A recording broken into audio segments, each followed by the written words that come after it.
एक दिन गौतम बुद्ध अपने शिष्यों के साथ एकदम शांत बैठे हुए थे।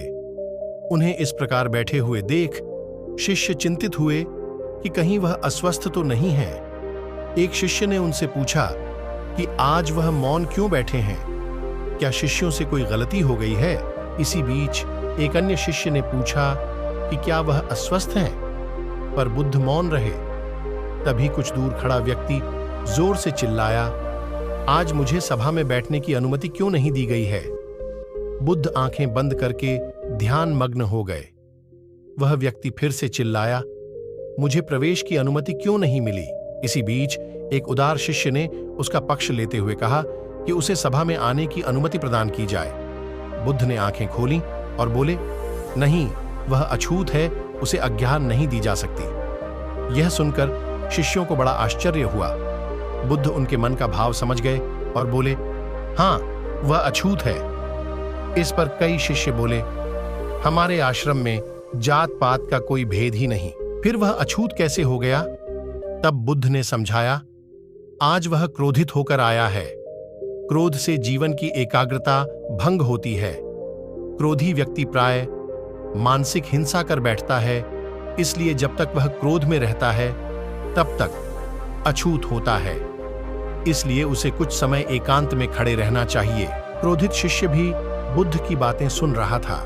पश्चाताप की अग्नि में तपकर वह समझ चुका था कि अहिंसा ही मनुष्य का महान कर्तव्य व परम धर्म है।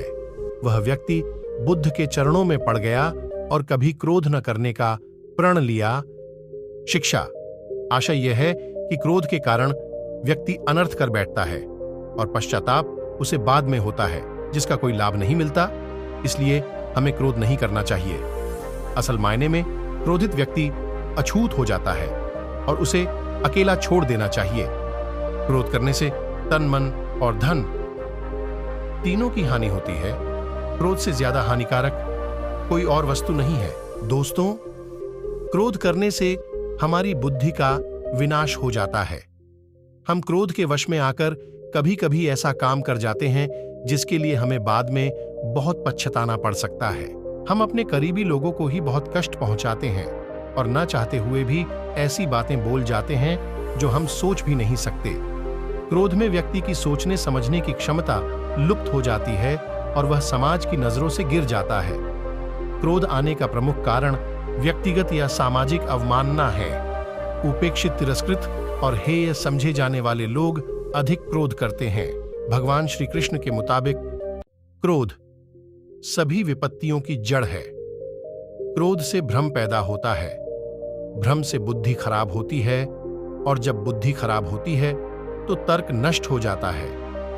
जब तर्क नष्ट होता है तब व्यक्ति का पतन होता है। क्रोध आने पर मौन हो जाना चाहिए, इससे हम कटु वचन बोलने से बच जाते हैं।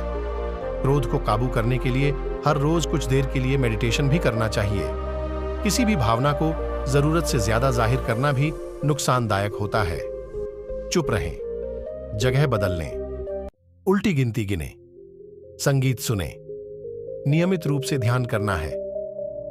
बिना हानि पहुंचाए जो व्यक्ति अपने गुस्से पर नियंत्रण नहीं रखता वह खुद को परिवार और दोस्तों से अलग कर सकता है।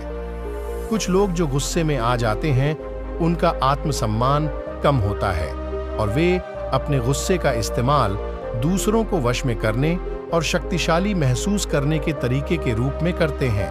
दोस्तों, इस कहानी से आपको यह अंदाजा लग गया होगा कि क्रोध आपको कितना नीचे गिरा सकता है।